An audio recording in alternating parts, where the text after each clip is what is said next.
오늘의 사건 반장입니다.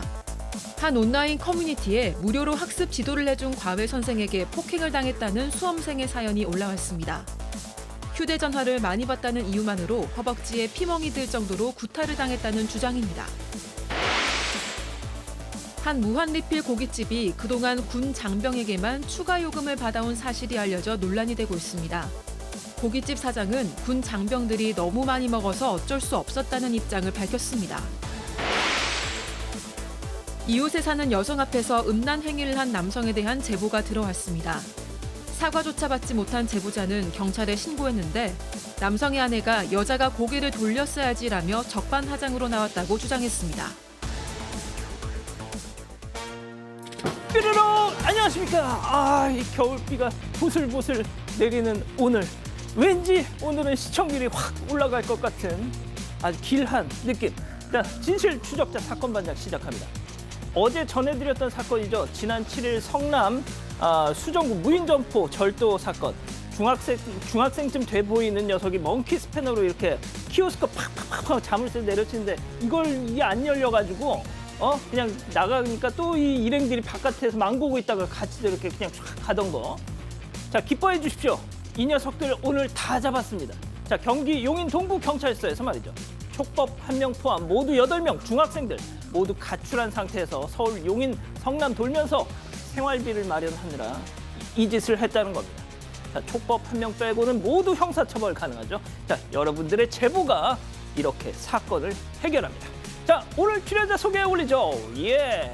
이자연 기자, 양지열 변호사, 오윤성 순천향대 교수, 박지은 변호사, 그리고 김현숙 수어 선생님 나오셨습니다. 안녕하세요. 안녕하세요. 예, 우리 사반 출연자분들은 절대 정치하지 마세요 하신 박정희님, 여부가 있겠습니까? 예, 평택 서울 출퇴근길 사반 덕분에 버팁니다. 사반을 알려준 우리 신랑 박병열 씨 사랑해 하신 이안지님, 미치겠네. 사반 또 보고 있어. 나 중독됐나 봐 하신 이주영님, 아파트 분리수거장에서 건진 양이 라라랑 함께 사반 봅니다 하신 울산의 안정희님, 견생 3개월 차 우리 댕댕이 춘배는 엄마 따라 사반 가족이에요 하신 김효진님, 신랑이랑 2달간 말 않고 각방 쓰다가 화해해서 지금은 신혼 못지않게 달달한 하루 보내요. 박준상 씨 사랑해 하신 시흥의 지훈 엄마님, 아이고 진짜. 자, 행신동 승현이 엄마 박미희님, 양천구 신월칠동의 김주원님, 지난 금요일 구조한 길냥이를 품속에서 떠나보내신 최성숙님, 모두 사랑합니다.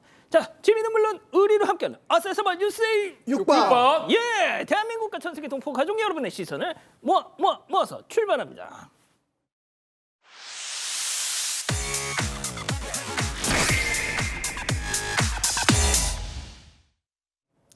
첫 번째 달려보죠. 주폭 결국 변호사들, 주폭이 변호사가 됐다? 자, 지난 4월 저희도 전해드렸던 사건인데요. 자, 검사 임용을 앞두고 조금만 있으면 검사가 되는데 술에 취해서 경찰 머리를 팍팍팍 때렸던, 그래서 미끄러졌던 저 여성, 결국 변호사가 됐다면서요. 그렇습니다. 변호사 등록이 됐는데요. 이 판결 선고가 중요합니다. 이 사람 주폭을 하긴 했지만 당시 주폭 때문에 결국은 벌금 300만 원, 그것을 선고유예를 했거든요. 선고유예는 뭐냐면 300만 원의 선고를 미뤄준다는 그런 뜻입니다. 지금 변호사법에 변호사 등록 사유는 등록하지 못하는 사유가 뭐가 있냐면 금고 이상의 형을 받고 선고유예하고 유예기간 중이면 안 됩니다. 그렇지만 금고보다 벌금이 낮은 형이기 때문에 벌금형의 선고유예를 받았기 때문에 이것은 등록하지 않을 사유가 아니기 때문에 변호사 등록이 되었습니다. 검사는 못 됐지만 변호사는 됐다. 자, 양지열 변호사님, 이제 후배 변호사 어떻게 보면 법정에서 볼 수도 있는데 말이죠. 네. 자, 좀 한 말씀 해주시죠. 그리고 후배님에게 두 가지 길이 생긴 것 같습니다. 본인이 가질 수 있었던 것을 못 가진 것을 한수로 하면서 계속해서 인생이 나락으로 떨어지는 길이 있고요. 이렇게 된 부분을 반성하면서 앞으로 어떤 식으로 갈 것인지 인생을 더욱 발전시켜서 보람되게 살 수 있는 길, 두 가지 길 중에서 어떤 걸 선택하실지는 본인에게 달렸죠. 그렇군요. 아주 좋은 지적이었습니다. 자, 다음 이어가죠. 놀이터가 된 빨래방입니다. 사방 가족께서 제보해 주셨는데요. 영상 만나보시죠. 자, 두 남녀 빨래를 돌리고 기다리고 있는데요, 저렇게. 자, 그때 여성이 카트에 탑승했습니다. 남성이 놀이기구 태워주듯이 저렇게 쭉 밀어주고 빙그르르르 돌려주고 말이죠. 아이들 카트에 태우듯 여기저기 아이고 쾅쾅. 아, 예. 아우 재미나. 자기야 완전 재밌어. 자, 이번에는 발로 세탁기를 저렇게 쿵쿵 쾅쾅 지금 아이고 찍고 있습니다. 혼자 빙그르르르르 돌기까지 하는데요. 진짜 왜 저러고 살까요? 자, 그 와중에 참 사이는 좋아 보이는데, 자, 이 기자 제발 저 세탁기 그래도 망가지지는 않았다고 해주세요, 제발. 망가지지까지는 않은 것 같은데 소음이랑 진동이 좀 커졌다고 하고요. 지난 8일 새벽에 벌어진 황당한 상황입니다. 이 두 남녀가 무인 빨래방 들어와서 세탁기를 쓰는가 싶더니 기다리는 동안 저렇게 여성이 카트에 타서 이리저리 돌아다니고 발로 차고 이렇게 거의 빨래방을 놀이터처럼 이용을 하기 시작한 겁니다. 그런데 저 모습을요, 이 업주가 CCTV로 다 보고 있었습니다. 아하. 그래서 카트 타시면 안 됩니다. 바로 방송을 했다고 합니다. 아, 이 진짜요? 소리 듣고 나서 뒤늦게 카트에서 좀 내려오긴 했다고 하는데 그렇다고 해서 뭐 사과하려거나 하진 않았고요. 세탁기 마저 쓰고 그냥 나갔다고 합니다. 이 업주가 나중에 기계들 확인해 보니까 이 여성이 발로 찬 세탁기랑 건조기가 안쪽으로 좀 밀려 들어가서 이렇게 소음이랑 진동이 좀 커져 있었던 상태였다고 합니다. 고장 났네 그럼. 이 업주, 여러 사람들이 이용하는 곳인데 이런 경우가 많다. 보는 눈 없어도 예의를 지켜서 이용하면 좋겠다라면서 제보 주셨습니다. 무인 점포지만요, 다 보고 있습니다. 예, 자, 다음 이어가죠.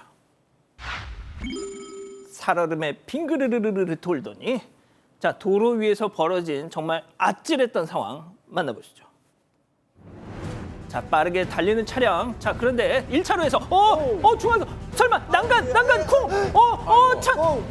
지금 아니 이거 추락했어요. 자, 빙그르르르 돌더니 난간을 들이받고 차가 그냥 한 바퀴 돌아서 아유 세상에, 보기만 해도 간담이 서늘한데 운전자분 많이 안 다치셨어야 되는데. 자, 빙판길 그리고 또 눈길이면 정말 조심해서 엉금엉금 가는데 이렇게 얼듯 말듯 하면 이게 더 위험하단 말이죠. 그렇죠. 강원도 강릉에 있었던 12월 13일 어제 사고입니다. 강릉에 눈이 좀 왔습니다. 근데 이 1차로 6차선 교량에서 1차로를 달리던 차량이 중앙선을 넘어서 미끄러져서 결국은 추락해 버렸는데요. 8m 난간으로 하천으로 추락을 했습니다.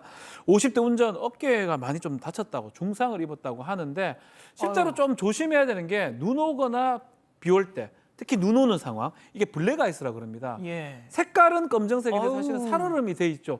좀 죄송한 얘기지만 그 옆에 차들 보면 알겠지만 약간 서행을 하고 있습니다. 맞아요. 근데 좀 안타깝게도 이 차량은 조금 가속을 했던 것 같아요. 그 부분이 상당히 아유, 안타깝고 어떡하죠. 뭐 사망하지는 않았지만 많이 다쳤다고 좀 하고요. 범인은 살얼음인데 정말 눈 오고 비 올 때는 무조건 감속해야 됩니다. 안전거리 확보, 감속. 왜냐하면 통제 자체가 안 되는 거거든요. 예. 아유, 아무튼 뭐 생명에는 지장이 없으시다니까 그나마 다행입니다. 자, 다음 이어가죠. 무인 점포 접수한 10대들입니다. 참, 사방 가족께서 제보해 주셨는데요. 곧 잡힐 것 같아요. 영상으로 만나보시죠. 자, 무인 점포에 온 저 두 남성. 와, 야, 저거 좋다. 막 이렇게 가리키면서 막 신나게 막 골라요 지금. 막 춤도 추고 있어.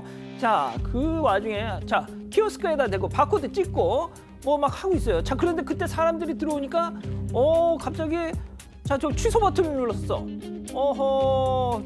그러고는 퇴장을 합니다. 저 꾸러미 한가득 들고 말이죠. 아하, 나갔습니다. 자, 다음 날입니다.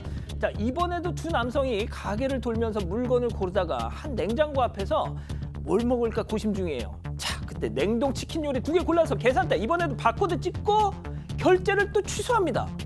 왜 취소를 하지? 자, 그리고 후다닥 또 나오는데 쟤네들 끝났을까요? 아닙니다. 또 왔어요. 이번에는 세 남성입니다. 역시나 신나게 이것저것 쇼핑을 하고 있고 계산대에 고른 거 모아놓고 바코드 찍고 결제하는 듯 흉내만 내고 또 취소 버튼 누르고 또 들고서 저렇게 나가려고 하는데 두둥 걸렸구나. 경찰이 기다리고 있었습니다. 이게 지금 다 한 가게에서 벌어졌다는 거죠. 업주님이 정말 황당하시겠어요. 네, 맞습니다. 저게 지난 10월이고요. 대전 대덕구의 한 무인 점포입니다. 먼저 10월 11일 밤 11시 반쯤에 이 남자 둘이 들어와서 이것저것 고르더니 8만 원어치를 이 계산하는 척만 하고 취소한 다음에 그냥 훔쳐 나갔습니다. 이걸 다음 날 확인하고 신고를 했는데요. 그 다음 날 이게 10월 13일이었습니다. 역시나 비슷한 시각에 또 남성 둘이 들어와서는 동일한 방법으로 12만 원 상당을 훔쳐갔습니다. 그런데 이 두 번째 절도날 들어온 2명 중에 1명은 그 앞서 들어온 1명이랑 굉장히 좀 인상차기가 비슷해 보였던 거죠. 그래서 주시하고 있었는데 이틀 뒤 또다시 이 남성 3명이 들어와서는 20만 원어치 물건 절도를 시도를 했습니다. 그런데 이때도 비슷한 시각이었기 때문에 이 세 번째 날에는 업주가 CCTV로 실시간으로 지켜보고 있었다는 겁니다. 그렇다니까요. 이 3명 중에 1명이 그간 왔던 남성이랑 비슷해 보였기 때문에 경찰에 신고를 했고요. 경찰이 현장에서 현행범으로 붙잡았습니다. 이 붙잡고 보니까 성인들이 아니었고요. 인근 중학교 학생들이었습니다. 일행이 모두 8명인데 주범 1명은 매번 같이 들어오고 이 나머지 일행들이 돌아가면서 들어오는 방식으로 절도를 해왔다고 합니다. 자, 경찰에 이제 뭐 바로 붙잡혔다니 다행이긴 한데, 그런데 과연 처벌은 제대로 받을 것이냐?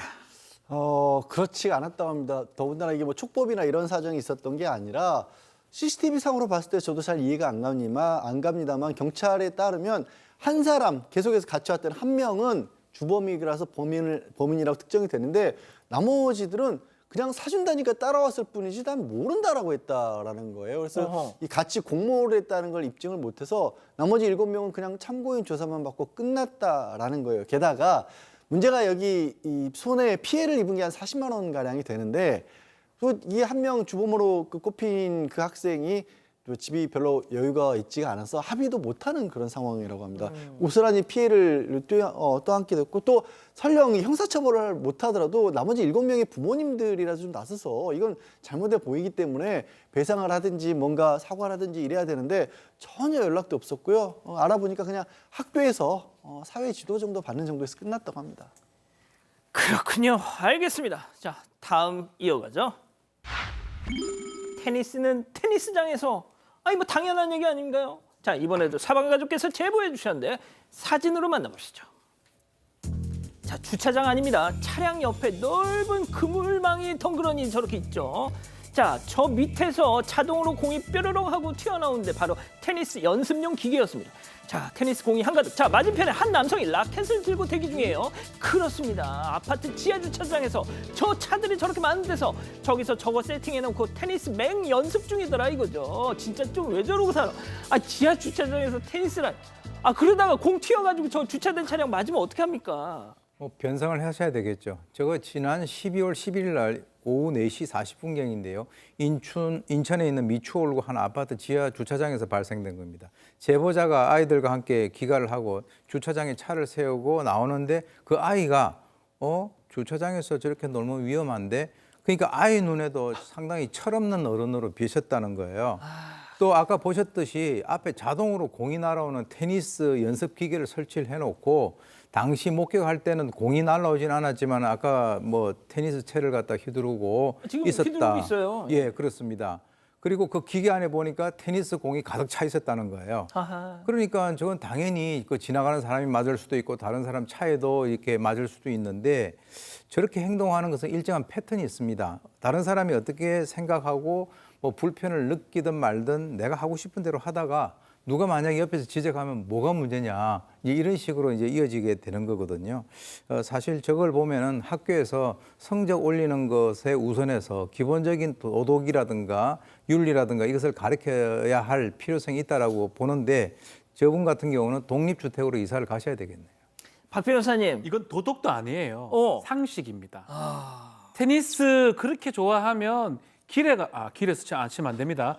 운동장 가서 해야 되겠죠. 그러니까. 그리고 아파트에도 그런 공간이 있는데 저 주차 공간에서 저런다는 거는 정말 이해할 수 없는 거고요. 정말로 본인밖에 모르는 거예요. 주위를 보십시오. 옆에 뭐가 있고 어떤 사람이 있고 어떤 차가 있는지 그 치면서 어떤 일이 일어날지 이거는 정말 잘못된 행동입니다. 그러니까요. 알겠습니다. 자, 마지막 사연으로 가보죠. 남편의 행동이 서운해요입니다. 사방 가족께서 우리 가족 여러분들의 집단 지성의 판단을 받아보고 싶으시다면서 또 제보해 주셨습니다. 네, 그 이혼한 전 아내랑 주고받은 메시지를 안 지우는 남편이 이해가 안 된다라는 아내의 사연입니다. 일단 사연자랑 남편은 모두 40대입니다. 이 사연자는 결혼을 안 하고 혼자 살고 있었는데 몇 년 전에 지인 소개로 지금의 남편을 만났습니다. 그런데 남편은 전 아내의 외도 때문에 이혼을 한 상태였습니다. 아이고야. 둘 사이에서는 아들도 있었는데 그 이혼 소송하면서 스트레스를 굉장히 많이 받아서요. 이 남편이 건강이 크게 안 좋아졌었다고 합니다. 그런데 그 아들은 이걸 알면서도 외도한 엄마를 따라가고 또 아버지 찾지도 않았다고 합니다. 그래서 아들이랑도 연이 끊겼고요. 이 둘에 대해서 치가 떨리게 싫다 이렇게 말할 정도라고 합니다. 문제는 그런 남편이 이 전 아내랑 나눴던 문자 기록을 여전히 안 지우고 가지고 있고요. 종종 지인들한테 아들 사진을 자랑하듯이 보여주기도 한다는 겁니다. 어허. 이 사연자가 이거 싫은 내색하면은 말로는 지우겠다고 하는데 그래도 계속 보관하고 있다고 하고요. 치가 떨리게 싫다는 전 아내와의 문자 또 아들 사진 보관하는 남편에게 서운한데 자신이 예민한 거냐면서 사연 보내주셨습니다. 그렇군요. 자, 기다리고 기다리셨던 부처 핸즈업 타임 유튜브 JTBC 뉴스 채널과 사건 반장 독립 채널에서 우리 가족 여러분 8천여 분 함께하고 계신데요. 채팅창에 OX로 함께 참여해 보시죠. 먼저 사연자 아내입니다. 야, 박지훈 이 나쁜 인간아, 너 진짜 나 이렇게 비참하게 만들 거야? 그 여자 생각만 하면 치가 떨린다며, 자다가도 숨이 헉 하고 막힌다며. 근데 왜 안 지워? 왜 안 지워? 난 뭐 자존심도 없는 줄 아니? 내가 한번 얘기했으면 아이고 이 여자 진짜 화가 잔뜩 났구나 척하고 눈치 챙겨야지. 잠깐만, 너 혹시 너 그 여자 아직도 못 잊고 있는 거니? 야, 너 일로 와. 너 일로 와, 동그라미. 이 구도 좋습니다. 제가 원했던 구도예요. 자, 다음 남편입니다. 이 사람 정말 자기야, 자연아, 여보야, 나 당신밖에 없다고 내가 몇 번을 얘기했어. 나 그 누구야 그 이름도 그 박상희. 나 그 여자만 생각하면 아주 그냥 치가 떨려요. 하지만 여보, 그렇다고 해서 내 과거가 지워지는 거 아니잖아. 내 인생이 없던 거 되는 거 아니잖아. 우리 지열이 엄마잖아. 사람 인생이 지우개로 지울 수가 있는 게 아니에요. 나 좀 믿어줘. 허튼 짓 안 한다 X. 자, 박 변호사님. 이 패턴이 되게 중요합니다. 예. 모든 어떤 카톡, 채팅을 남기는 사람이 있고요. 또 필요 없는 건 지우는 사람이 있는데 아마 제가 개인적으로 좀 봤을 때는 이 남편분 잘 안 지우는 스타일로 보입니다. 그리고 또 아들 부분은 아들은 핏줄이잖아요. 연락을 하지 않는다고 하고 또 싫다고 하더라도 아들 사진 그거를 아니면 아들을 그 연락처를 없앤다, 아니 뭐 지운다 그 부분까지 요구하는 건 조금 저는 과하지 않을까 생각이 들고 어쨌든 잘 지우는데 이것만 지웠으면 모르겠지만 그러니까 저도 같은 경우는 안 지우거든요. 놔두거든요, 그냥. 그리고 또 나중에 뭐 증거로도 쓸 수 있고 그러니까 그런 의미에서 조금 한번 더 보시는 게 어떠냐 이런 생각을 좀 해봅니다. 그렇군요. 자, 양 변호사님. 저도 가끔 이제 이혼 소송을 하다 보면 정리가 된 이후에도 쉽게 그 상황을 못 받아들이는 분들도 계세요. 그러니까 이게 오해하시면 안 되는 게 상대방을 못 잊는 게 아니라 내가 그런 상황에 놓였다는 걸 아직까지는 못 받아들이기도 하고 심정적 한쪽으로 시간이 좀 필요한 분들이 계세요. 물론 지금 새로 만나신 분은 훨씬 정도가 아니라 사랑하고 앞으로 이분과 시간을 보낼 것이고 하겠지만 시간을 좀 주시고 그리고 좀 자신감을 가지셨으면 좋겠어요. 그걸 지금 아내하고 문자를 전 아내가 나누는 게 아니라 옛날 것들을 고스란히 나의 지난 생활을 가지고 있는 것 뿐이거든요. 시간이 지나면 지워집니다. 자신감을 가져라. 자, 교수님. 저도 이제 뭐 아들 사진을 가지고 있고 하는 이런까지는 좋은데 저는 어디에 좀 주목을 했냐면 예. 이 아내와 나눴던 문자를 갖고 있으면서 지인들한테 뭐 이렇게 뭐 자랑하듯이 뭐 이렇게 보여주는 그 행동에 대해서 이 여성은 본능적으로 상당히 좀 그 유쾌하지 않을 수가 있다라고 하는 거죠. 그래서 여성 입장에서는 지금 현재 혼인신고를 갖다가 하지 않고 현재 살림을 하고 있는 입장이니까 이 남성 같은 경우는 뭐 혼자 살고 있으면 뭐 앨범을 다 가지고 있어도 괜찮고 하지만 엄연히 현실은 이 새로운 여성과 지금 살림을 살고 앞으로 뭐 결혼까지도 생각을 하고 있는 그런 상황인데 그러면 내가 이렇게 하면 저 사람이 마음이 어떨까라고 하는 것을 좀 약간 생각을 해보는 것이 상당히 중요하지 않는가라고 생각이 들고요. 이게 왜 그러냐면 이 작은 갈등이라고 하는 것이 자꾸 지속이 되면 나중에 그 어떤 그것이 문제가 돼가지고 크게 또 뻐개질 수도 있어요. 그러니까 이 남성이 혼자 살면 모르겠지만 같이 옆에 사는 이 여성에 대해서는 좀 의식을 하고 예컨대 그걸 가지고 있다 하더라도 막 다른 사람들한테 막 자랑스럽게 같이 있는데 보여주는 거는 그럼 거꾸로 얘기해가지고 그 여성이 옛날 남편 거 막 보여주고 이렇게 하면 기분이 좋겠나요? 이 상대적이죠. 그렇군요. 눈치 챙겨. 자, 이 기자.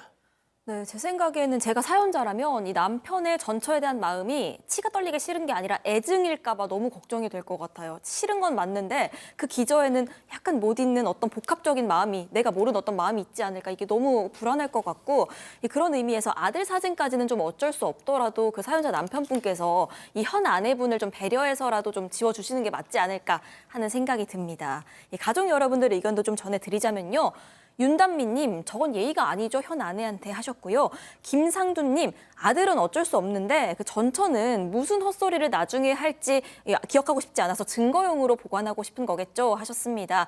김정혜님, 자식 사진은 버릴 수가 없을 것 같습니다. 천륜이라서요. 하지만 전처는 이혼했으면 문자 차단해야 합니다. 이런 의견 주셨습니다. 그렇군요.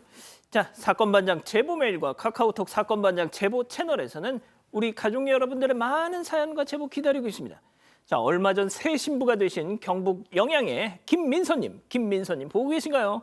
어렸을 적 부모님을 여의고 오랫동안 정말 고아로 지내시다 인생의 동반자를 만나서 지난주 100년 가약을 맺으셨다는 겁니다. 정말 축하드리고요. 자, 그런데 신랑만큼 귀한 분들 바로 시부모님이라고 하셨어요. 시아버님 황만순, 시어머님 정명자님, 첫 만남 때 세상에 아가야 이젠 우리가 네 아빠 엄마가 돼주마 하셨다는 거죠. 자, 두 분의 이 마르지 않는 사랑 덕분에 오늘의 제가 있을 수 있었다라면서 좋은 며느리가 되겠다 다짐하셨습니다. 세상에 황만순, 정명자 부부님 며느리 잘 얻으셨습니다. 성은? 이름은?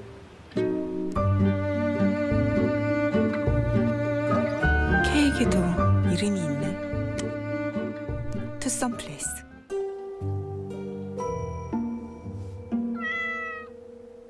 엔모션하다. 척추를 지그재그로 부드럽게 틀어주고 섬세하게 밀어주니까 척추엔 엔모션. 누가 베스트?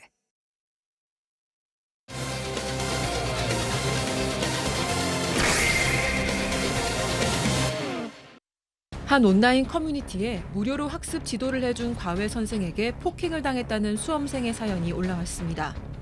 휴대전화를 많이 봤다는 이유만으로 허벅지에 피멍이 들 정도로 구타를 당했다는 주장입니다. 당시 상황을 짚어봅니다. 자, 지난주 수능 성적표가 나왔죠. 이제 수능으로부터 해방이 돼서 정말 행복한 대학생활 꿈꿔야 할 이 시기에 한 수험생이 악몽 같은 일을 겪었다고 합니다. 전해주시죠. 네, 한 대학 입시 커뮤니티를 통해서 벌어진 사건인데요. 이 올해 수능을 치른 한 수험생이 이 커뮤니티를 이용하다가 글 하나를 보게 됩니다. 그 내용이 무료로 국어랑 수학 학습 코칭을 도와주겠다 이런 글이었습니다.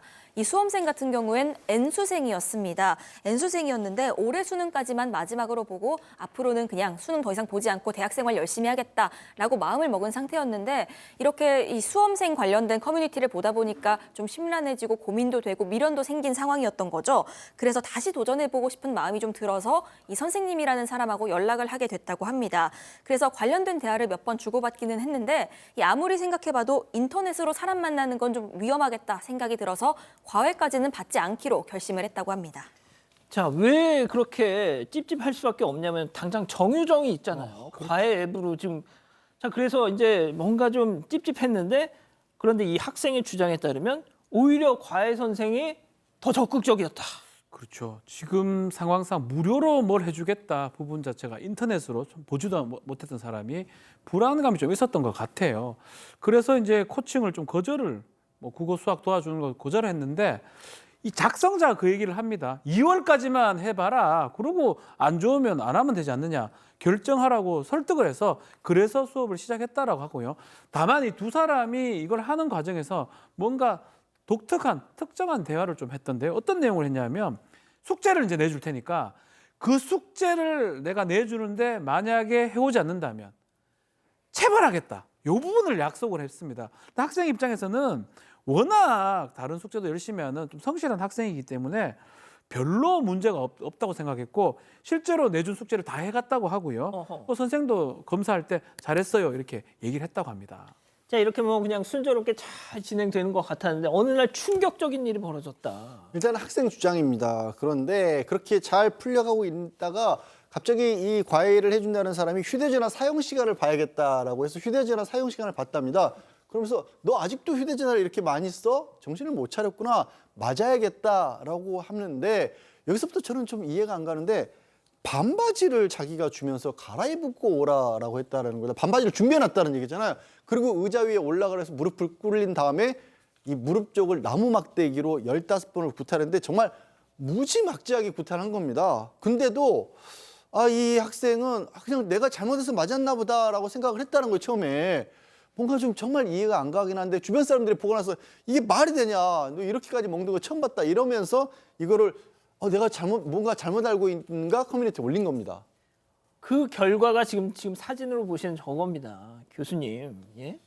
저기 이제 시작을 하기 전에 숙제를 안 해오면 체벌하겠다고 선언을 했고 학생이 이를 수용을 한 건데 그 숙제를 잘 해온 사람한테 이번에 이제 새로 때린 이유가 갑자기 휴대전화 사용 시간을 트집을 잡아가지고 이제 때렸다는 거죠. 실제로 이제 그 아까 영상 같은 걸 보시면 정말 아주 심하게 그 때린 것으로 보이고요. 또 이제 저는 좀 주목을 하고 싶은 것이 때리는 그 과정에서 너 반바지 갈아입어 라고 하는 것이 상당히 주목된다는 말이죠. 그러니까요. 그러니까 이제 그냥 위에다 때리는 게 아니라 그 살에 부딪히는 것을 자기가 목격을 하면서 때렸다라고 하는 것은 제가 조심스럽게 추정하건대 혹시 이 사람이 자신의 어떤 과학적인 욕구를 이것을 어떤 그 트집을 잡아가지고 해소를 한 것이 아닌가라는 의심이 될 정도이기 때문에 보통 일반인들이 봤을 때는 도저히 이 상황이 잘 이해가 되지 않으실 겁니다. 자, 이 사진, 이 사건이 정말 삽시간에 확 이렇게 논란이 되니까 그 과외 선생으로 추정되는 사람이 직접 등판을 했습니다. 자, 첫 번째 사건 체크포인트 짚어보죠. 동의하에 때렸다라는 거예요, 자기는. 네, 맞습니다. 댓글로 주장한 내용인데요. 본인은 직접 연락해서 사과하려고 싶었는데 연락이 안 닿아서 댓글을 남긴다고 했습니다. 그러면서 체벌한 것은 사실이지만 저 정도로 멍이 들게 하거나 위해 가할 목적은 아니었다. 또 하기 전에 수십 번 의사를 확인했고 본인 동의하에 체벌이 이루어졌다라는 주장입니다. 그러면서 이 체벌 끝나고 나선 냉찜질도 해줬고 카드 주면서 멍 연고 사서 바르라고도 했다는 겁니다. 그러면서 다음부터는 이렇게 하지 말고 차라리 다른 식으로 벌을 받자라고 본인이 제안했다고도 주장을 했고요. 그러면서 이렇게도 얘기를 합니다. 이 법적으로 얘기를 하자면 그 학생분 성인이다. 또 본인 또한 체벌에 동의했고 과외 시작할 때부터 하겠다고 계속 얘기도 했었고 녹음 증거도 있다라는 겁니다. 그러면서 그 학생과 나의 성별 차이가 문제가 된다면 그거 무죄 입증된 대법원 판례가 있다라고 본인이 주장을 하고요. 그러면서 내 신상 알아내서 게시하면 고소하겠다. 대형 로펌 변호사도 이미 선임한 상태다라고 주장을 했습니다. 이야, 그렇구나. 자, 양 변호사님 그리고 박 변호사님. 이게 서로 동의하에요. 성인들끼리 보통 뭐 현피를 뜬다고도 하는데 아니 이게 뭐 무죄다 이런 이제. 근데 여러 가지가 들으면서 들을수록 이상한 게 도대체 왜 이걸 녹음까지 해가면서 그리고 반바지 입혀놓고 다른데 똑같은데 또 안 때리기 위해서 반바지를 입혔으며 그다음에 대형 로펌 판례를 검색을 해보고 대형 로펌 변호사를 선임했고 법적으로 고소한다 이렇게까지 해가면서 학생을 무료로 가르쳐야 될 이유가 뭐가 있을까요? 그러니까요. 정말 납득이 안 가고요. 지금 주장하신 게 이 법률 용어로 피해자의 승낙이라는 게 있긴 합니다. 그러니까 원래는 범죄지만 승낙을 해줬을 경우에는 범죄가 안 되는 경우가 있는데 근데 이 승낙이라고 하는 게요. 이런 거죠. 뭐 이렇게 게임하다가 딱밤 한 대 정도 이런 것이 가능할 수 있을 텐데 지금 저 피해를 입은 학생이 저 정도의 체벌이 있을 걸 알면서 승낙한 걸까요, 과연? 그게 진짜 피해자의 승낙일까요? 맞아. 예를 들어서 야 딱밤 한 대 때려. 그런데 막 주먹으로 막 덩치 큰 사람이 와서 꽝 한 대 때리고 와서 네가 때리라고 했잖아. 이러면 그게 승낙일까요? 아니요. 저는 좀 그게 아닌 쪽의 의견입니다. 자, 뭐 저도 동의를 한데요. 피해자의 승낙은 위법성 조각사유입니다. 피해자 승낙이 정확하다면 사실은 형법상 처벌할 수가 없습니다. 그렇지만 피해자 승낙, 생명을 승낙할 수는 없어요. 그거는 뭐 살인죄가 되는 거고요. 방조죄, 뭐 교사죄가 되는 건데 신체 같은 경우는 일부 동의가 가능하다고 보는데 처분권자가 자신의 몸은 자신이 처분할 수 있으니까. 근데 그 정도는 우리가 사회 상규상 받아들일 수 있는 지금 양 변호사님 정확하게 지적했었는데 딱밤 같은 거 그거는 뭐 한 방 맞아도 문제가 없잖아요. 근데 지금 보면 이 멍자국이 상당히 심각합니다. 거기다가 반바지를 입혀놓고 때리는 부분, 저거는 피해자 승낙을 했다고 하더라도 그 동의한 부분을 벗어났다고 보는 게 맞는 것 같고요. 무슨 판례를 어떻게 찾아본지 몰라도 저렇게 상해를 가했는 것 같고 피해자 승낙으로 위법성을 조각하기는 어렵지 않을까 생각이 듭니다. 아까 교수님께서 약간 가학성을 충족하기 위해서 저렇게 여러 어떤 함정을 파놨던 게 아니냐라고 이제 주장을 하셨는데, 이 관련 기사에 달린 베스트 댓글 하나를 좀 소개해드리자면, 그 공짜라는 어떤 고리를 통해서 상대의 어떤 유인을 한 거죠. 그 정말 어떤 심리적인 지배를 하게 된 그 고리가 바로 공짜다. 사실 이 세상에 공짜는 없습니다. 그러니까 이제 이것을 보시면은 저 이상하지 않아요. 뭐 과외를 갖다가 공짜로 해주겠다.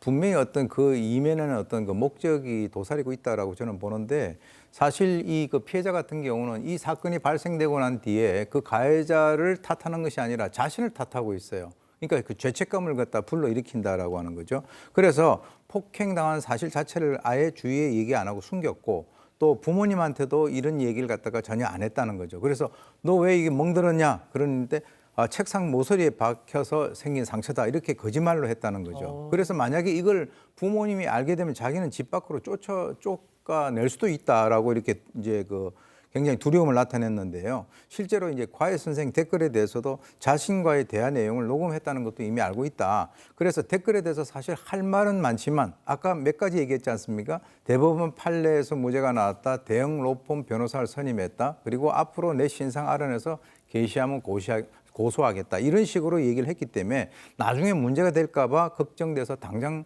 해명하기 어렵다. 즉 다시 말해서 그 피해자의 심리를 갖다가 아주 손발을 갖다 꽁꽁 묶어놓은 그런 상태로 보입니다. 예. 교수님 말씀하신 것처럼 세상에 공짜는 없는 것 같습니다. 자, 첫 번째 사건 정리하고요. 두 번째 사건 이어갑니다.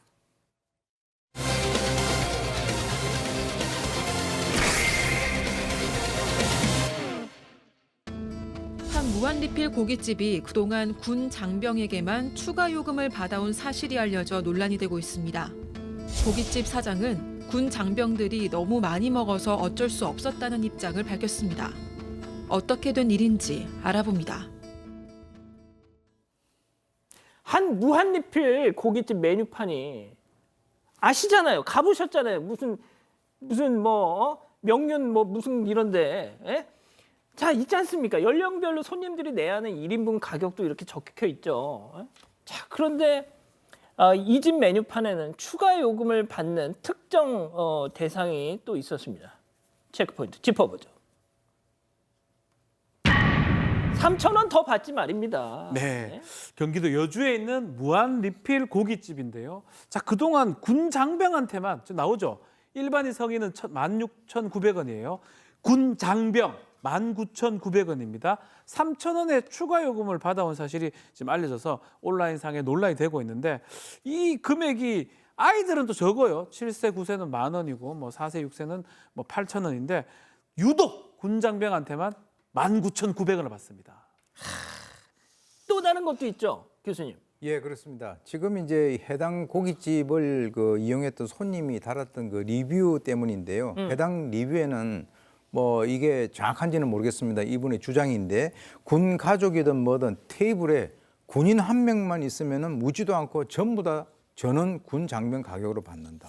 아, 글쎄요. 글쎄요. 이게 뭐 정말, 그래서 이분이 얘기하는 거는 군인 더 받는 것도 그렇고 군인 아닌 가족한테도 더 받는 마인드가 이상해서 안 가려고 한다, 이렇게 내용이 적혀 있는데, 아니 그동안 이게 문제가 안 됐던 것도 저는 이해할 수 없고, 그럴 바엔 차라리 무한 리필 그 형식을 갖다가 폐지해가지고 그냥 개인적으로 받는 것이 낫지 않습니까? 이런 식으로 차별을 갖다 하게 되면 군인 아저씨들 정말 사기가 상당히 떨어지죠.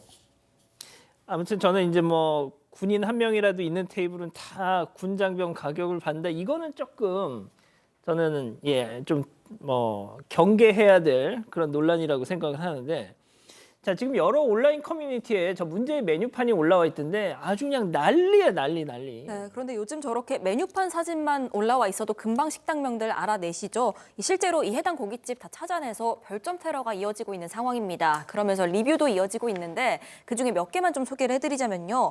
지금 이렇게 영업하시고 갈비 파실 수 있는 이유 군인들이 지켜주고 있어서입니다. 조금이라도 감사하면 가격 낮춰받지는 않더라도 동등하게 성인요금으로 받는 게 맞습니다. 라는 의견도 있었고요. 뭐 나중에 아들, 조카, 손주 군대 가셔서 저 금액 2배 받길 바랍니다. 이런 의견도 있었습니다.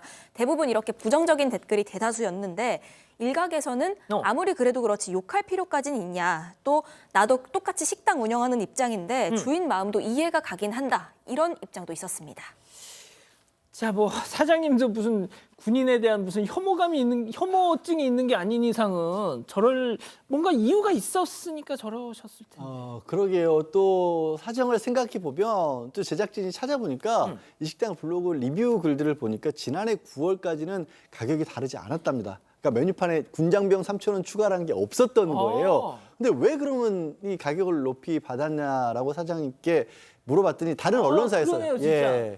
인터뷰가 나왔는데 이게 한 10km 떨어진 데 군대가 있는데 군인분들이 장병들이 오면 너무 많이 먹는다라는 거예요. 사실 그럴 거 아니에요. 이 사장님 말씀으로는 정말 거짓말 없이 1인당 5인분씩 먹고 간다라는 거고요. 사장님도 집에 이제 또래 자녀분들이 있답니다. 그래서 그냥 처음에 많이 먹어라 하면서 많이 주셨는데 도저히 안 되겠다는 거죠. 이제 원가도 많이 올랐고 사실 저렇게 그냥 똑같이 파셨던 게 4년을 또 파셨대요. 그러니까 이제는 더 못 버티겠다라고 올렸다라는 겁니다. 그러니까 1년 사이에 뭐 이 성인 15,900원 일괄 적용을 하다가 1년 사이에 물가 인상 이런 게 워낙 그러다 보니까 일단 1,000원 올렸어요. 15,000원, 15,900원에서. 자, 그런데 군인 특가가 한 줄이 추가가 된 겁니다. 예, 그렇습니다. 이게 참 모르겠습니다. 이 가게에 그 10km 떨어져 있다는 그 군부대 뭐 어딘지도 다 나오던데 저는 거기 이 말이 사실이라면 거기 군부대 관계자 진짜 반성하셔야 됩니다. 고기를 얼마나 안 먹였으면 저기 예. 막 그게 이제 뭐 일파만파가 될 수 있는데 일단 뭐 저 주인분이 얘기하는 것에 대해서는 뭐 이해할 수 있는 그런 부분도 있습니다. 그러나 중요한 게 우리가 이 그 소위 차별이라고 하는 그런 저 상황이 되면 그게 뉴스가 되고 상당히 문제가 될 수 있다라고 하는 것을 아마 저분이 잘 못 느끼신 것 같아요. 그래서 실제로 그 뭐 이런 주장이 돼 가지고 누리꾼들이 그런 이유라고 하면은 왜 군인들한테만 그러냐? 20대 남성 전체에다가 주민등록증 확인해 가지고 추가 요금을 받아야 되지 않느냐? 그리고 노인하고 여성들 같은 경우는 그럼 적게 먹으면 적게 받아야 되지 않냐? 이제 이런 또 논리가 나오는 거죠. 근데 저는 이렇게 생각을 합니다. 이제 이분이 정 힘들면 이 무한 리필이라고 하는 이 시스템을 좀 바꾸시든가. 왜 그러냐면 제가 사는 그 동네에 뭐 물론 거기는 뭐 군인들이 많지는 않지만 거기에는 입구에 이렇게 붙어 있어요. 국군 용사에게는 무료로 식사를 제공한다. 예, 제가 그걸 한번 사진을 찍어가지고 이제 어디에다가 강의를 할 때 한번 사용을 한 적이 있는데 그러지는 못할 망정. 그래도 같이 그 돈이 일반인들하고 동일하게 해야지. 군인들에게 더 받겠다라고 하면 제가 계속적으로 영속적이고 지속적으로 저걸 갖다 유지를 할 수 있을까? 그게 이제 걱정이 되는 거죠. 실제 어떤 그 댓글을 봤더니 교수님 말씀하신 것처럼 군장병한테 오히려 3,000원을 할인해 줬다면 착한 가게로 소문나서 돈줄이 났을 거다. 더 많이 오는 거죠. 예, 뭐 그런 얘기도 있긴 하더라고요. 자, 군 법무관 출신으로 정말 수많은 군인들을 만나셨고 또 고기 감별사라는 또 별칭도 있는 우리 박지훈 변호사님. 방송을 좀 제대로 하기 좀 어려울 정도로. 지금 너무 군인 출신 아니겠습니까? 이게 진짜 저 좀 잡아주세요. 예. 2분할로 좀 잡아주세요. 2분할로. 방송이 좀 우리 어렵습니다. 박지훈 변호사님이 보통 이런 아이템 딱 만나면 막 되게 막 재밌다 막 이러는데 아닙니다. 예. 시종 지금 표정이 어두우세요. 저 뭐 육군 소령을 했었고 여주 부대도 어딘지 대충 알겠어요. 자주 제가 뭐 재판하거나 갔던 곳이기도 하고 오히려 누구를 특정하면 깎아줘야 됩니다. 그걸 따지면 체중 80kg 이상 3,000원 추가, 체중 90kg 이상 5,000원 이래 됩니다. 말이 안 되는 거예요. 이 100번 이해한다 손 치더라도 경찰관 추가, 소방관 추가 만약에 추가를 하는 거는 어떤 의미냐면 깎을 때 하는 거예요. 담은 얼마나 깎을 때 그렇게 하는 거지. 이게 반대로 지금 된 상황이거든요. 진짜. 뭐 차라리 성인을 그냥 23,000원 받으세요. 그렇게 하면 되잖아요. 이 부분은 이해할 수 없고 또 하나 제가 말씀드리고 싶은 게 예. 요즘 군대 고기 많이 나와요. 착각하는 것 같아요. 고기 맨날 나옵니다. 그 고기를 못 먹을 것 같은 어떤 강박관념 갖고 있는데 안 그렇습니다. 고기 잘 먹고 있고요.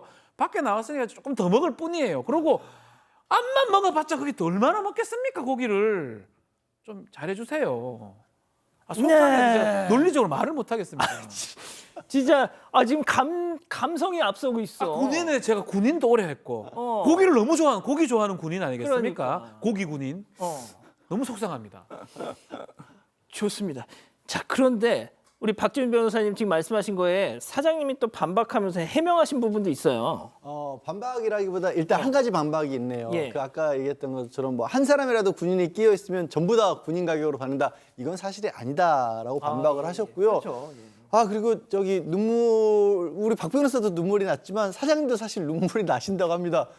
더 이상 운영을 못 하셔서 문 아이고야. 닫으신다라는 거예요. 적자가 너무 크다는 겁니다. 요즘 원자재 값 많이 올랐잖아요.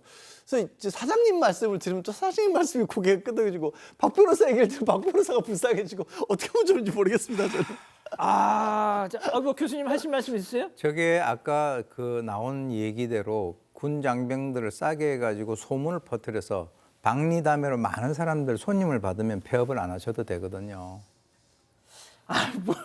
그거 글쎄요. 또 막상 가봐야 알 일인 것 글쎄요. 같은데. 그러니까 예. 지금 왜 그러냐면 그 가게 특징을 갖다가 그 홍보를 할 때 상당히 인간적이다라고 하면 요즘에는 막 그냥 인터넷에 막 올라와가지고 거기를 찾아가는 그런 경우도 있기 때문에 글쎄요. 뭐 저도 이 주인의 입장을 이해는 합니다만 예. 좌우간 좀 쉽지가 않네요. 제가 이제 그 정말 이 가게, 이 식당의 어떤 리뷰를 봤는데 고기 부드럽고 밥과 탄산음료까지 포함해서 15,900원이라니 와 미쳤어. 예전엔 이런 리뷰가 있더라고요. 자, 우리 가족 여러분들 뭐라고 하십니까? 네, 일단 굉장히 많은 말씀 주시고 계신데 대부분이 자홍님 군대 가고 싶어서 가나요? 더 대접은 못 해줄 망정 이게 말이 됩니까? 나나님 그럼 무한 리필을 하시면 안 되실 것 같은데 이런 의견이었지만요. 일부는 마리아맘님 몰래 한 것도 아니고 대놓고 적어놨는데 오죽했으면 그랬을까? 저는 이해가 가는 면도 있습니다. 이런 의견도 일부 있었습니다. 자, 저희 제작진이 이제 사장님 좀 추가 입장을 듣고 싶어서 식당으로 여러 차례 연락을 드렸지만 안타깝게도 좀 연결은 되지 않았습니다. 자, 이렇게 정리하고요. 세 번째 사건 이어가죠.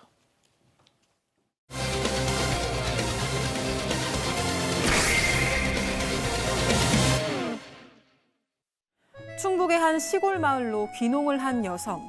텃밭도 일구며 시골 생활에 적응해 나가는데요. 그러던 어느 날 밭일을 하는 여성의 눈에 이상한 광경이 포착됐습니다. 이웃집 남성이 자신을 바라보면서 음란 행위를 하고 있었던 건데요. 허리가 아파가지고 이렇게 허리를 폈어요. 피고 이렇게 봤더니만 거기서 그러고 있는 거예요. 확 내린 게 아니라 그것만 내놓고 한 거예요. 온몸이 떨리고 미치겠는 거예요. 여성은 곧바로 이웃집에 항의를 했지만 오히려 적반하장을 당했다고 주장했습니다. 한 시골 마을 이웃 간에 벌어진 충격적인 사건. 대체 어떻게 된 일일까요? 자, 사방 가족께서 직접 제보해 주신 사건 제가 직접 취재했습니다. 오늘 사건 정말 입이 떡 벌어집니다. 정리해 주시죠. 네, 일단 제보자는 50대 여성인데요. 충북의 한 시골 마을로 9년 전에 귀농을 했습니다. 이 제보자의 남편은 해외 출장이 좀 잦은 직업이어서 가끔씩 주말에만 왔고요. 주로 혼자 지냈다고 합니다. 그러다가 3년 전에 그 이웃집으로 한 부부가 이사를 옵니다. 그 남편이 70대, 이 아내가 60대였는데 아내가 남편을 목사님이라고 불렀고 실제로 이웃집에 모 교회라고 간판까지 내걸었습니다. 어허. 그래서 제보자 입장에서는 주로 혼자 지냈는데 이웃에 이렇게 목사 부부가 와서 참 좋다라고 생각을 했던 겁니다. 그러다가 지난 10월에요. 이 제보자가 텃밭에서 일을 하고 있었는데 이 충격적인 장면을 목격을 합니다. 이 70대 이웃 남성이 이 제보자를 빤히 쳐다보면서 음란 행위를 하고 있었던 겁니다. 이 제보자가 깜짝 놀랐는데 그 모습을 보고서도 슬쩍 자리를 옮기더니 이 행위를 이어갔다고 합니다. 자, 대체 이게 어찌된 영문인지 제보자분의 얘기 직접 들어보시죠. 밭에서 한 걸음 두 걸음 뛰면 저희 집이에요. 근데 거기서 세상에 제가 그 효소를 담고 있다가 허리가 아파가지고 이렇게 허리를 폈어요. 피고 이렇게 벗더니만 거기서 그러고 있는 거예요. 확 내린 게 아니라 그것만 내놓고 한 거예요. 온몸이 떨리고 미치겠는 거예요. 그래가지고 막 짜증나고 막 하고 계속 쳐다봤더니만은 계속 하고 있더라고요. 피하지도 않고 그래서 계속 쳐다봤었어요. 그랬더니만은 나무 뒤로 숨더라고요. 나무도 다 큰 나무도 아니고 애기 나무 같은데 잎사귀도 거의 없는 거. 그 뒤에 들어가서도 계속 하고 있는 거야. 하필이면 또 잎사귀도 없었어 또. 그러게요. 이게 참 어처구니가 없어서 제가 웃은 겁니다. 웃어서는 안 될 상황입니다. 왜냐하면 제보자에 따르면 2년 넘게 이런 일이 이어졌던 것 같다라는 거예요. 저 집 이웃집이긴 한데 텃밭에 무슨 뭐 시골에 가면 그런 데들이 좀 있지 않습니까? 담장도 없고 뭐 경계도 딱히 없고 그냥 뭐 떨어져 있기만 하는 그런 상황이었는데 그게 좀 불편해서 가운데 작물 같은 걸 좀 높이 있는 걸 심어서 가렸답니다. 그런데 그 가려놓고 나도 되게 찜찜함이 느껴졌다라는 거예요. 뭔가 쳐다보고 있는 것 같은데 심증은 가는데 물증이 없는 그런 상황이었고 또 제보자 옳게도 그런 얘기를 했다라는 거예요. 이웃집 그 남성이 뭔가 좀 이상한 행위를 하고 있는 것 같다. 그런 얘기를 듣고 있었는데 올해 10월에 이제 작물들이 다 낙엽이 져서 경계가 사실상 없어지잖아요. 그때 본 겁니다. 목격을 하신 거예요. 정말로 그런 일을 저지르고 있었던 것이고 그리고 이제 따졌더니 쳐다보고 있다가 따졌더니 처음에는 뭐 아니라는 식으로 잡아떼다가 나중에는 이제 죄송하다 이런 식으로 미안하다는 얘기를 하긴 했답니다. 자, 딱 걸렸고 제보자는 바로 경찰에 신고를 했습니다. 자, 그런데 이 이웃집 부부, 이 남성 그리고 그 남성의 배우자 적반하장으로 나왔습니다. 자, 이웃집 여성, 이 남성의 아내 목소리 들어보시죠. 참아야지. 왜 못 참아가지고 그걸 경찰서까지 그냥 광포를 내갖고 복잡하게 만들어 왜. 여자들은 솔직한 얘기가 수치스러워해야 되는데 내가 왜 수치스러워해야 되는데? 내가 수치스러운 게 여자들은 피해야 되고 얼굴을 이렇게 돌려야 되는데 아니 네가 얼굴을 돌렸어야지 이러고 있습니다 지금. 적반하장이라고 할 수도 있을 것 같은데요.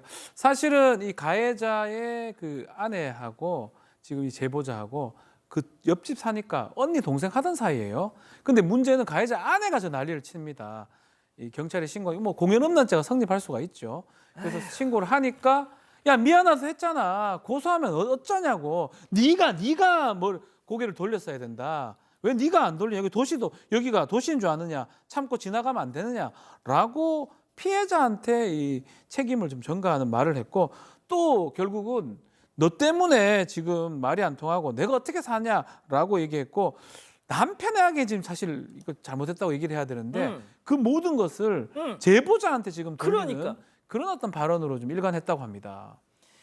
자, 이게 끝이었으면 저희가 이거 전해드리지 않습니다. 자, 제보자는 사건 이후로도 그 이웃 부부 계속 마주쳤어요. 또 충격적인 상황을 마주합니다. 체크포인트 짚어보죠. 감나무 위에서 자, 이웃집 부부가 감을 따면서 제보자를 빤히 지켜보고 있었는데 이 제보자에 따르면 이들 부부 자신을 제보자를 보면서 조롱을 하며 비웃기까지 했다는 겁니다. 들어보시죠. 그분이 세상에 제가 고소를 했거든요. 고소를 하고 이제 지났는데 세상에 그 감나무에서 이렇게 감나무에서 보면 저희 집 다 보이잖아요. 감나무에서 감을 따면서 세상에 아저씨를 감다고 저기 보니까 아저씨가 있어 보고 있더라고요. 그리고 아줌마가 거기서 이제 둘이 세상에 웃더라고요. 아저씨가 무슨 말하고 아줌마는 막 밑에서 까딱거리고 웃고 저는 막 미치겠는데. 자, 교수님, 이건 좀 아닌 것 같습니다, 진짜. 예, 부부는 뭐 역시 살면서 닮는다라고 하는데 어떻게 저런 걸 닮아가는지 모르겠습니다. 사실 제보자 같은 경우는 50대고 저 여성 같은 경우 60대 그리고 이 남성이 70대인데 제가 보는 견지에서는 아마 이왕 일이 이렇게 됐으니까 세게 나가면 그게 우리한테 더 유리하다. 잘 이해가 안 되는 부분은 이겁니다. 소위 그 목사라고 하는 사람의 부인, 이 60대 여성의 반응인데 자기 남편이 그런 짓을 하다가 적발이 됐다라고 하면 사실 뭐 인간 취급을 안 해야 그게 정상 아니겠습니까? 근데 저 상황에서 그 피해자를 옆에서 쳐다보면서 낄낄대고 있다라고 하는 거, 제가 보는 견지에서는 과연 저 사람들이 목사 또는 목사 부인이 맞는가라고 하는 것이 의심스럽고요. 만약에 저런 이 행동을 하면서 어떻게 그 나중에 뭐 고개를 들고 또 뭐 주일이 되면은 설교를 갖다가 할 수 있을까? 주위에 있는 그 이웃을 잘 만난다는 것도 커다란 복이라는 걸 저런 사례를 통해서 우리가 확인할 수 있습니다. 자, 그런데 이들 부부가 무슨 샤인머스켓을 사들고 찾아왔다고요?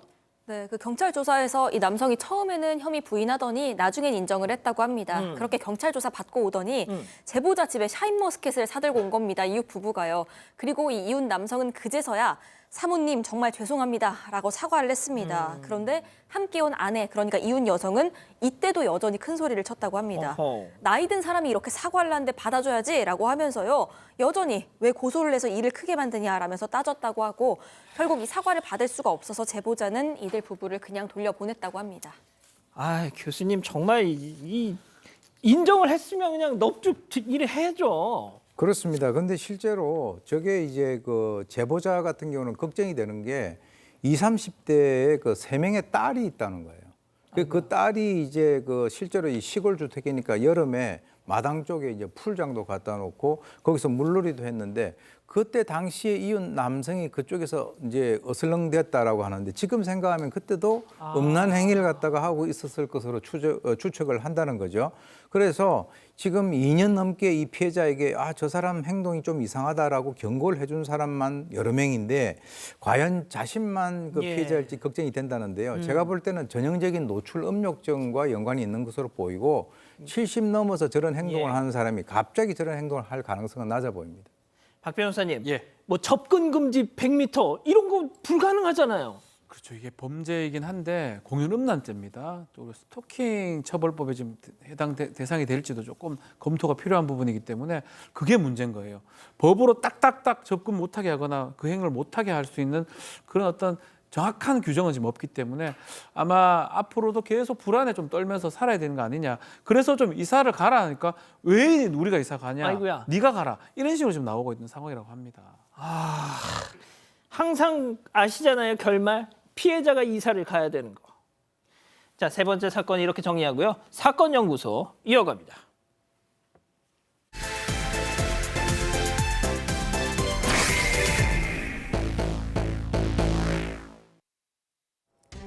어느 새벽 다급하게 걸려온 신고 전화. 옆집에서 연기가 난다. 불이 난 것 같으니 빨리 와달라라는 내용입니다. 이 신고자는 이웃 주민이자 그 지역 소방서에서 일하는 소방관. 이 신고한 뒤에 직접 뛰어 들어가서 불을 끄기 시작했는지 소방대원들이 도착했을 땐 불길은 이미 거의 사그라든 상태였습니다. 한밤에 발생한 안타까운 화재인 듯 보였지만 시신으로 발견된 부부에게서 둔기와 흉기로 공격당한 흔적이 나오면서 이 사고에서 사건으로 국면이 전환됩니다. 오늘 사건 연구소는 40년 지기 이웃의 두 얼굴을 들여다봅니다. 자, 박 변호사님, 먼저 불이 났을 그 상황부터 따져볼까요? 자, 2016년 8월에 있었던 일인데요. 자, 안성시에 이 화재 신고가 들어옵니다. 옆집에 지금 불이 난 것 같다라고 신고를 했고 119에만 신고를 했겠죠. 불이 난 것 같다고 했는데 신고자가 50세 최모 씨입니다. 119에 신고를 했는데 놀랍게도 이 신고자가 이 불난 집의 이웃이자 안성소방서 소속 소방관이었습니다. 어허. 그래서 본인이 이제 초기 진화 작업을 했고 덕분에 이제 소방 119에서 도착을 했을 때는 불이 거의 잡혔다고 하고요. 잔불을 잡고 경찰도 출동을 했는데 이제 문제는 불은 잡혔지만 이 집에 50대 아내, 60대 남편은 안타깝게도 숨진 채 발견이 됐습니다. 부부가 숨진 채 발견됐군요. 예, 그 아내와 남편 모두가 누군가로부터 공격을 당한 듯한 흔적이 있었습니다. 일단 아내 같은 경우엔 둔기랑 흉기로 공격을 당했고요. 또 남편 같은 경우엔 방어흔이 있었습니다. 그래서 이런 것들을 토대로 해서 당시 상황을 좀 재구성을 해보면요.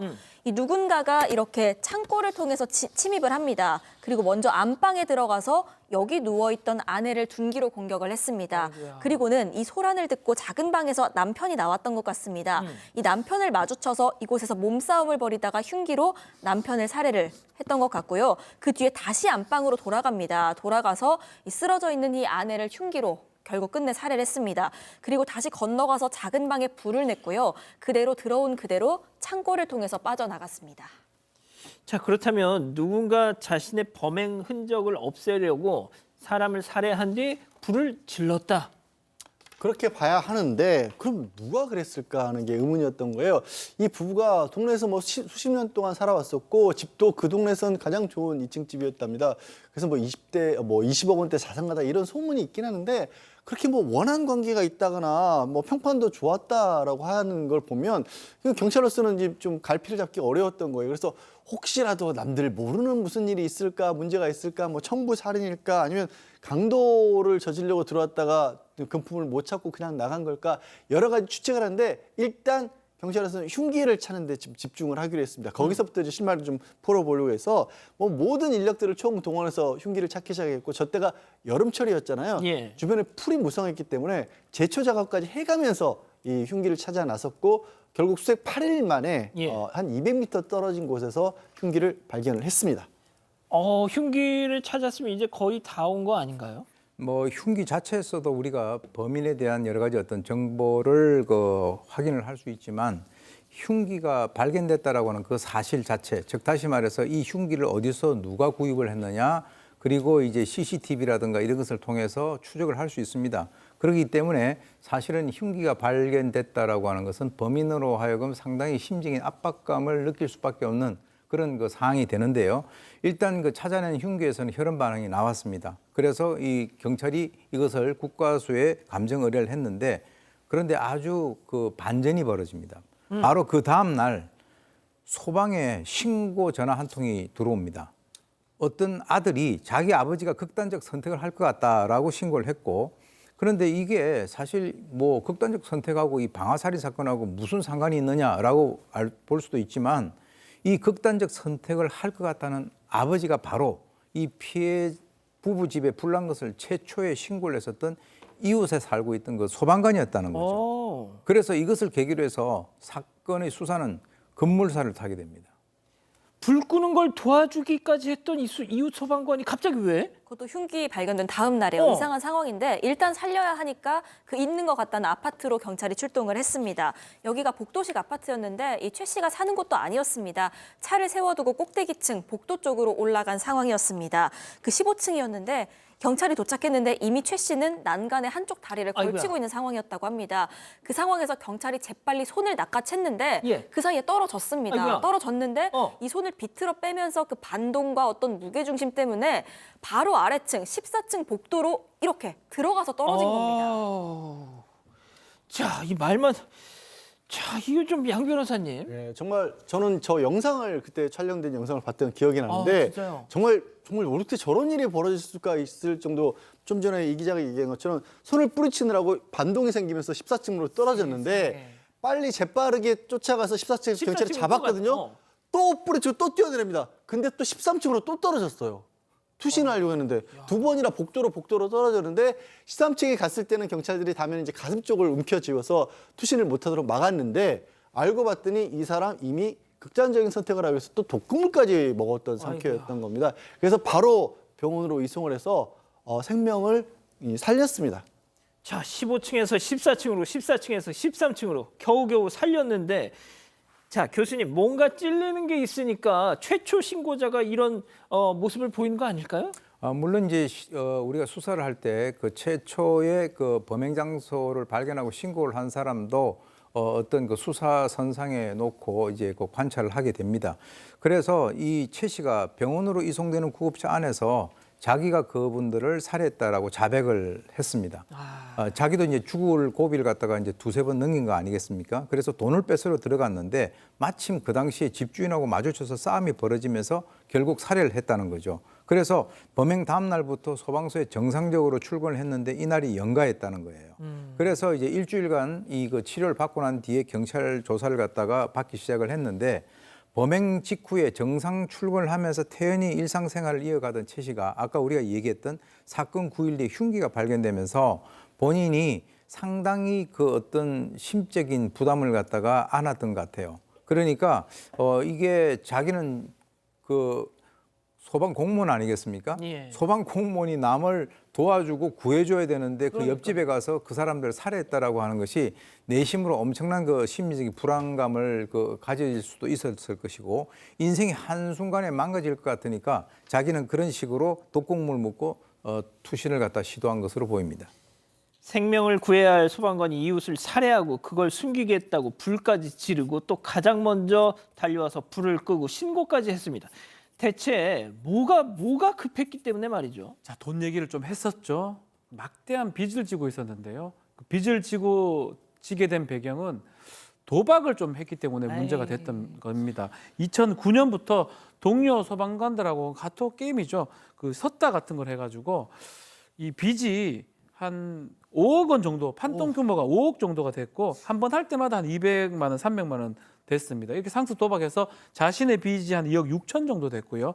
매달 이걸 갚아야 되기 때문에 550만 원 정도 상환해야 될 상황이었던 겁니다. 실제로 이 사건이 일어나기 12일 전에도 이 집에 다른 집에 침입을 해가지고 절도를 이제 시도를 했었는데 이때는 비상벨이 울려서 달아나면서 미수가 됐던 적이 있었습니다.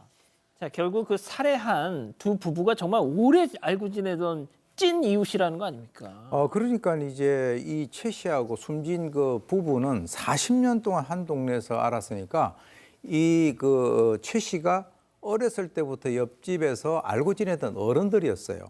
그러니까 이 부부 장례식에 참석을 해가지고 유족들에게 저 누구예요? 기억 안 나세요? 하고 먼저 아는 척을 갖다가 하면서 자기가 어떻게 처음에 신고를 했는지 묻지도 않는 얘기들 갖다가 막 얘기를 했다는 거죠. 심지어 처음에 자기는 최초 발견자라서 용의선상에 올라가지고 경찰 조사를 몇 차례 받았는데 힘들어 죽겠다. 앞으로 이런 일이 있으면 나는 이제 신고 안 하려고 한다라고 이렇게 느스레까지 떨었다는 겁니다. 그러니까 이게 이제 어떤 의미냐면은 설마 저 사람이 우리 어머니 아버지를 갖다 살해했겠느냐라고 하는 것을 뭔가 확실히 굳히기 위해서 그런 식으로 이런 그 일들은요 가끔씩 있어요. 살해하고 난 뒤에 피해자의 장례식 또는 그 49제 할 때 나타나 가지고 유가족을 갖다가 위로하는 이런 일들은 그렇게 아주 드문 일은 아닙니다.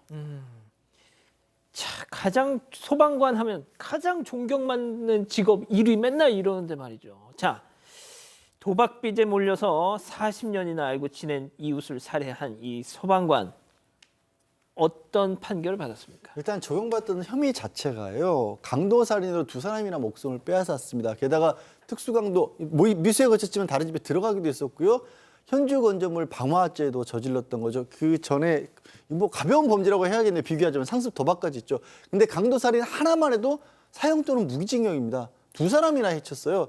검찰에서는 사형 구형을 했는데 재판부에서는 무기징역을 선고를 했습니다. 근데 판결 과정에서 이 최 씨가 했었던 얘기들이 좀 글쎄요. 뭐 나 스스로를 내 속에 악마가 있는 건지 나도 잘 모르겠다라는 얘기도 했었고요. 아는 사람 모두에게 미안하다라는 거 등 자기도 자기 스스로를 이해할 수가 없었다. 피해자와 마주쳤을 때 제정신이 아니었다. 뭐 이런 등의 얘기들을 심경을 좀 털어놓긴 했습니다. 자, 교수님, 지금 뭐 시간이 많지 않으니까요. 한마디로 딱 정리를 좀 해주시죠. 네, 자기가 얘기하는 그 내 속에 악마가 있었다라고 하는 것은 아마 본인이 이성을 차리고 난 이후에 40년 동안 바로 옆집 이웃의 어른을 한순간에 두 사람을 모두 살해했다라고 하는 그 현실이 자기가 맨정신으로는 아마 소화를 하기가 어려운 그런 상황에서 그런 얘기를 갖다가 한 것으로 보이고요. 판사가 사견이라고 얘기를 하면서 왜 저렇게 착실하게 살아온 사람이 저런 짓을 했을까? 그래서 직업상의 여러 가지 어떤 끔찍한 것을 봐서 저러지 않을까라고 이렇게 얘기를 했습니다만 이 소방관의 직업병과 연관해서 약간 이해를 해주는 그런 차원이긴 하지만 어떤 그 이유에서라도 이 사람이 한 그 행동에 대해서는 용서를 받을 수 없는 그런 엄청난 충격을 준 사건으로 기억이 됩니다. 예. 자, 사건 연구소 이렇게 정리하고요. 글로벌 픽 이어갑니다.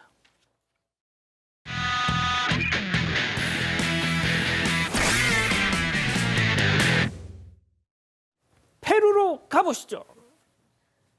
네, 교차로를 지나던 차 한 대가 갑자기 방향을 틀어서 사람들을 향해서 돌진합니다. 심지어 한 대도 아니고요. 두 대가 동시에 달려들었습니다. 한 행인은 차에 부딪히면서 바닥에 내동댕이 쳐지고요. 또 다른 행인은 재빨리 가게로 들어가서 몸을 피했지만 그 옆에 있던 남성은 차에 밀려서 크게 넘어지고 맙니다. 아유, 좀 더. 네, 정말 아찔한 상황인데 서로 신호를 무시한 두 차량이 교차로에서 충돌하면서 이런 사고가 발생한 겁니다. 많이 다쳤을 것 같은데요? 이 범퍼가 내려앉고 차 앞부분이 잔뜩 찌그러진 사고 차량들만 봐도 이날 사고가 얼마나 심각했는지 느껴집니다. 그나마 그나마 가게 앞에 있던 전봇대 덕분에 큰 인명피해를 막을 수 있었고요. 차에 부딪힌 두 행인도 다행히 크게 다치진 않았다고 합니다. 아, 예. 다음은 러시아로 가보시죠. 네, 주차장 안에서 달리던 차량 울타리를 뚫고 오, 냅다 오, 돌진합니다. 순식간에 속수무책으로 지상에 떨어지고 맙니다. 다행히 일단 전복되진 않고 4바퀴로 바닥에 착지한 모양인데 떨어진 주차장이 4층이었고요. 그 높이가 무려 12m가 넘었습니다. 아, 우리나라에서도 비슷한 사고 있었는데. 네, 그 충격이 상당했을 것 같은데 이 사고 차량에 있던 운전자는요. 제 발로 차에서 걸어 나왔다고 합니다. 어머나. 와. 심지어 구급차가 출동했지만 굳이 병원에 안 가도 될 정도로 눈에 띄는 외상도 딱히 없었다고 합니다. 어느 차 탄 거예요, 저거? 글쎄요, 거기까지는 확인이 되지 않지만요. 현장에 출동한 경찰들은 이 운전자에게서 풍기는 냄새로 이 사고 원인을 바로 알아차렸다고 합니다. 네, 역시나 술이었습니다. 운전대를 잡았던 40대 남성 만취 상태였던 겁니다. 게다가 차 안에서도 술병이 발견이 됐습니다. 이거 진짜. 일단 남성은 혹시 모를 상황에 대비해서 병원으로 옮겼고요. 경찰은 사고 수습 또 정확한 경위 파악에 나섰습니다. 자, 다음은 태국으로 가보시죠. 자, 이곳은 자동차 대리점인데요. 저 가만히 서 있던 차량이 서서히 움직이죠. 이걸 본 남성이 깜짝 놀라서 차가 더 밀리지 않게 막아 세워봅니다. 막았어. 아, 그런데 계속 밀려요. 그래서 이번에 신고 있던 슬리퍼를 벗어서 밖에 받쳐봅니다. 내리막길도 아닌데? 그런데 보세요. 차 뒤에 누가 빼꼼히 고개를 내립니다. 앞에 있는 남성은 그걸 못 본 거예요. 그래서 다시 차를 밉니다. 앞에서 차를 막아선 남성도 뒤에 사람이 못 봤어. 눈치를 채지 못하고 차가 또 움직이니까 또 막아 세웁니다. 또 막았어. 야, 이게 이거 뭐 뭐- 그렇게 서로 밀고 한쪽에서 막고 황당한 좀 힘장을 같은 곳 좀 봐줘. 마침내 두 사람이 서로의 존재를 알아차립니다. 그리고 둘 다 이 상황이 웃겼는지 눈을 마주치자마자 바닥에 쓰러져서 박장대소를 합니다.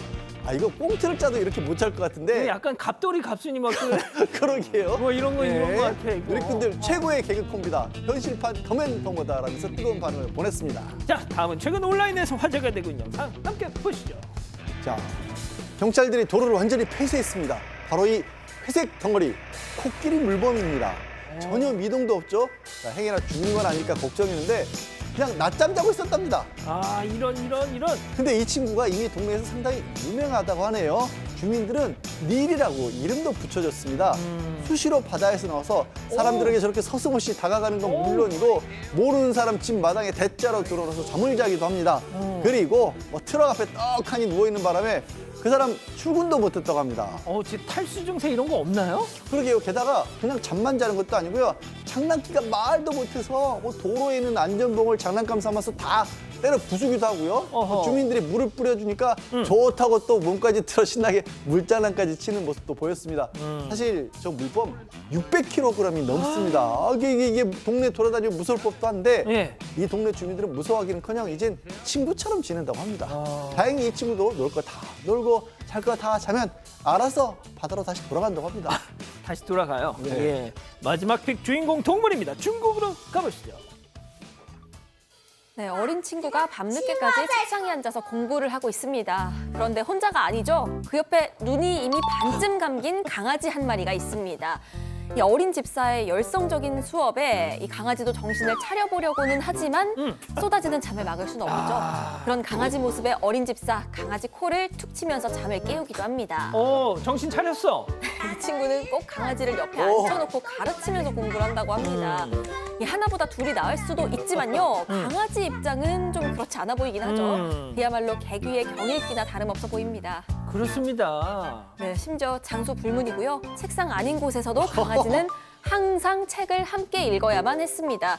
이쯤 되니 이젠 강아지와 함께 등교까지 할 기세인데 이제 학생은 온데간데 없고요. 강아지 혼자 독학시키기도 합니다. 자, 졸음을 힘겹게 이겨내는 귀여운 강아지의 모습에 누리꾼들 학창 시절 내 모습 같다. 졸려도 끝까지 함께 있어주는 모습이 기특하다. 이런 반응을 보였습니다. 자, 박 변호사님 한마디. 아이고 귀여워라. 자라 자. 좋습니다. 예. 자, 사랑하는 사건 반장 가족 여러분 따뜻한 밤 보내시고요. 저희는 내일도 별이 6개 반, 4반, 6반 저녁 6시 반에 다시 옵니다. 안녕히 계십시오.